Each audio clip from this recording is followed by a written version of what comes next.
been calling the health insurance industry villains for a year and a half. We get to an end of the process where the biggest winners in this entire process are the health insurance industry, who are going to make billions and billions of dollars off of Nancy Pelosi's vote. And as Anthony Weiner said before, and then we'll talk about the good parts of it. We were talking on the radio. This is the largest transfer of wealth from the middle class to any industry in U.S. history.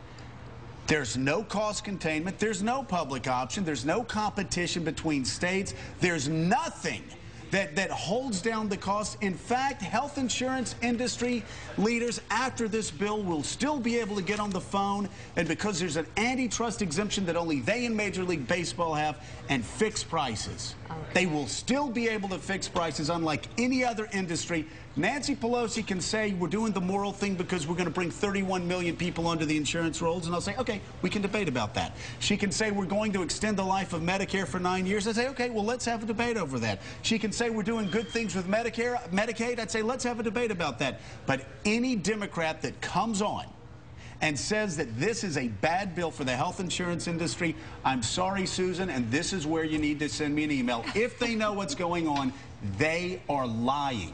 They are deliberately lying to the American people because the healthcare insurance industry is the huge, huge winner in this bill. The huge winner. And Nancy Pelosi, the same person who called them villains a year ago, is now saying, we're taking on the health insurance. No, you're not. You are making them richer.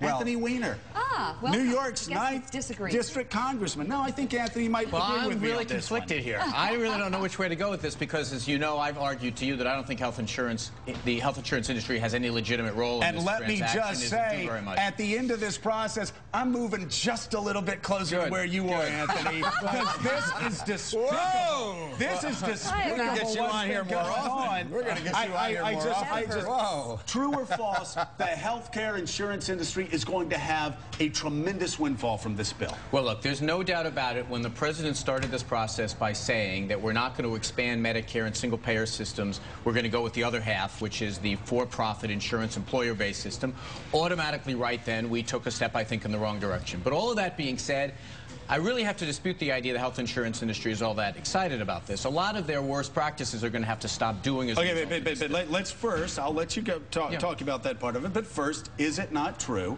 that this is the largest transfer of wealth to any industry in U.S. history? Except for wartime. Since World War II. Except the military, things like that. You know, but the answer is yes, but look. But here's, you can go ahead. I made my point. I'm going to eat my grape nuts. Here's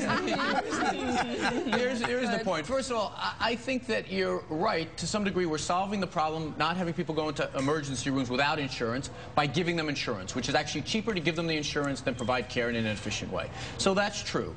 We do hope, though, at the end of the day, that the CBO turns out to be right, that all of us wind up paying less because insurance rates do come down because we're going to aggregate them all in one exchange, and we're going to expand the pool. Right. But you're right. If we are hoping and praying that the insurance industry is going to start being good guys, that's not going to happen. But here's, I can tell you this for sure. Yeah. Every single of my Republican friends have every single day in this process gotten up and say, how can we protect the health insurance industry? And Democrats are doing something different. We're thinking about how we can reel in the worst abuses. You're thinking, how can we make them rich? And you're doing a pretty good job. First of all, don't point at me on that. I'm saying Joe is moving to your left. This is a historical moment.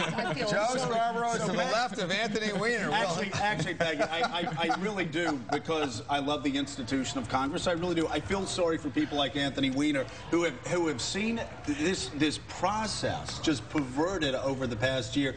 It has been a horrific way to run Washington, D.C. This White House, it seems to me, they still don't know what's in the bill, according to your column. They don't. Mrs. Pelosi even said a few weeks ago that we have to pass the bill to see what is in the bill. The president said to Bret Baier the other night, he said, well, you know, I'm going to know what's in that bill when we post it on the internet.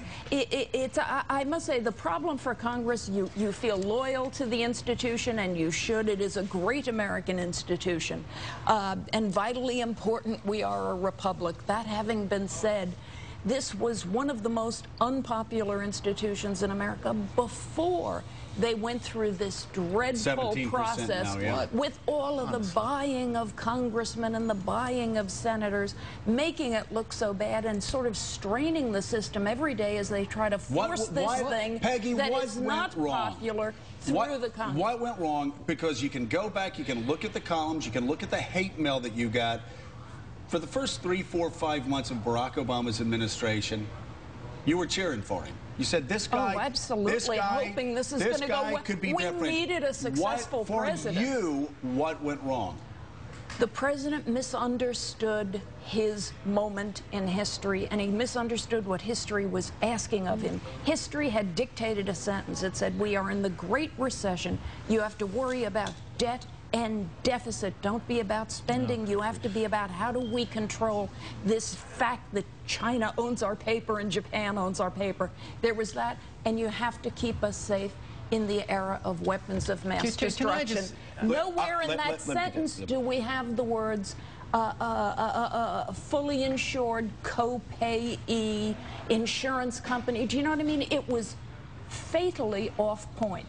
I know that the president had talked about health care during the campaign, but it was only after his election and after his inauguration that the full implications of the financial moment we're in became clear and absorbed by the American people, who started losing their jobs. So, Howard, let's go through this health bill quickly, because I certainly said what's wrong with the health care bill.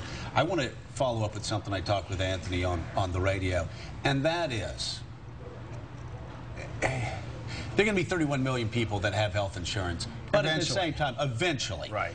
But we pay for those people now anyway when they walk into the emergency room at 11 o'clock at night with their children, because emergency rooms are primary health care providers for the poorest among us. That is obviously not an efficient way to do things. So explain to skeptics like myself why this will take care of that problem. Look, this is not a perfect bill. I'm with Anthony on this bill. But the fact of the matter is that I disagree with Peggy fundamentally. Health insurance and jobs are absolutely coincident. And they're going to be people who, as of the day the president signs the bill, are not going to be eliminated from kicked off their health insurance anymore. That's a big deal. There's going to be people who are eligible for Medicaid who are working for a living but who don't have kids. That's a big deal. There are going to be states that get 90% match instead of 60 or 40% match. That's a big deal. So there are some things in this bill that make it worth passing. I would agree that it hadn't been handled very well. But I think the way to get this bill done would have been to do it the way George Bush would have done it, have it on his desk, run it through reconciliation, stop fiddling around with my good man in the Senate and all this nonsense, and get the damn thing done. The House passed a good law. What about bipartisanship? Oh, bipartisanship, my butt. The Republicans were never going to be bipartisan. Anthony, you are absolutely wrong. In the early days, they were open to it. They were no interest. They had no interest in it at all. They did. Undermine the president. So many of them came from districts that were very close, or that Obama won. And let's zoom in on Anthony. You know, I got to tell you, these are two of the most cliched, hackney assessments of this thing. One, that this was not a good process. It went through 5 committees, the most open process I can imagine. Every single Republican amendment was considered. We all discussed it. We've discussed it on these shows. This is not a proud day for America. This is how process legislation works. Secondly, this idea that we are not losing jobs because 20% of every dollar we spend goes to health care is just wrong. All of our money isn't going into payroll now, it's going into health care. When a car plant closes in Michigan and moves to Canada because it's $7.25 more an hour to employ someone in Michigan, tell those workers that health care is not related to the economy. We are anti-competitive because of this health care problem. And to not realize that ignores even the Republicans at that table at the White House. We had to solve this problem if we were going to fix the economy. Health care is related. Education is related. Sure. So many things are related. But look, we are in a great recession. You got to focus on that. You don't go on to the secondary and tertiary issues. You go on to the main and essential issues. You've got to hire people, you don't go and you're off not on this one-year tangent. Would you stop one-year tangent? Healthcare is 20% of our economy, and it's a tangent. This is the problem. We've got to solve the problem, but let's do it some other time. For 8 years in this country, this problem was festering. Incomes were flat. Why? Because every single spare dollar an employer had to go into healthcare, not into wages. Our wages are down. Our economy is at a standstill because of health care. And we're fixing that problem because your team didn't do it. Look, it was, were wages saying have that been our stagnant that our for more than economy, 8 years. yeah,